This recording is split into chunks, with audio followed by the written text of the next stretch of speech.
Hi everyone, welcome to this month's episode of What's New in Turbo360. Today we'll be having a look at the set of new features Turbo360 has built and shipped for this month. Let's get started.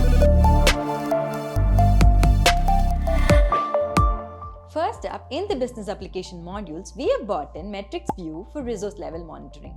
So, if you're unsure about the metric usage patterns before setting up the threshold values, then this feature enables user for better understanding of the usage patterns through chart views and helps in setting up more accurate configurations for your threshold values for effective monitoring.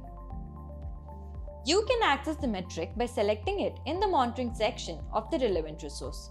The yellow and red lines on the chart represent the threshold values for warnings and errors associated with the resource metric.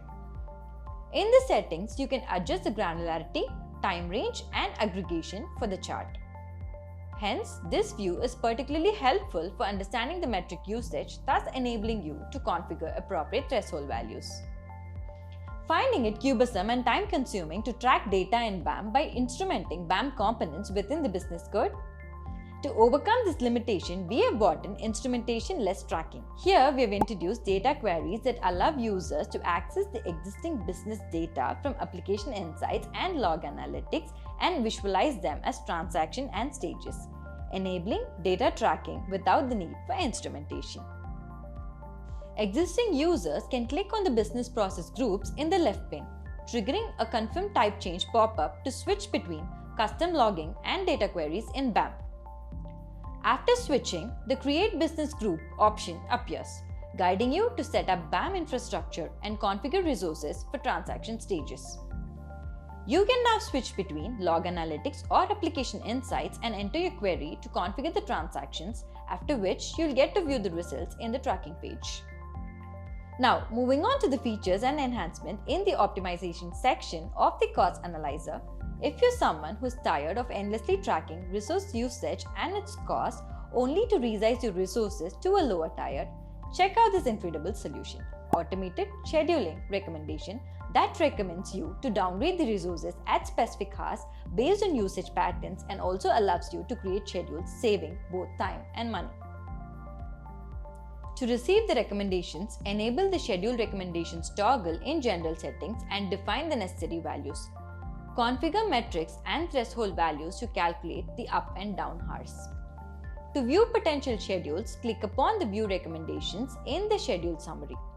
Resources eligible for savings are assigned to recommended schedules with predefined up and down hours based on usage patterns. To have a look at these resources, click Actions, View Resources, where details and potential savings are shown. Lastly, you can set up the schedule in the Actions section, allowing you to see your resources downgraded and cost saved during off-peak hours. We have introduced the Enable or Disable option for the resources and schedules in order to reduce the overhead of adding and removing resources whenever necessary. With this new option, you will be able to enable or disable the resources, so only the resources you have enabled will be processed within the schedule runs, and the disabled resources will be omitted. Wondering how to trigger start or stop operations on the resources configured within the schedules? We have brought in on-demand runs within the Schedules section to initiate the schedules manually. This can be done by clicking Run Schedule. You will get an option to choose the resources for which you would like to start or scale up or stop or scale down. So based on the option you choose here and the resources you select, you can initiate the run immediately right from here. After the run, you can view the history in the schedule's run history.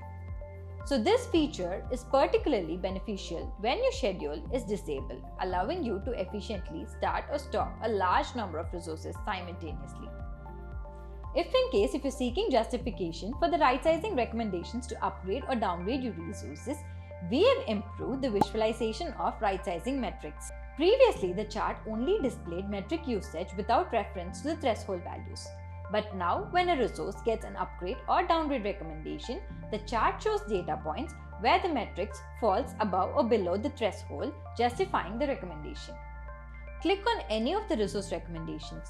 The yellow markers indicate data points that exceed the threshold, suggesting an upgrade, while the blue markers within the resource with downgrade recommendations signify points that recommend a downgrade. You can also adjust the time range and granularity using the chart's time settings. Lastly, in the Azure Documenter, we have introduced workload-based diagrams. Previously, the visualization was only limited to virtual networks and their dependencies. But now we've introduced this visualization to all the resources in Azure along with their associated dependencies.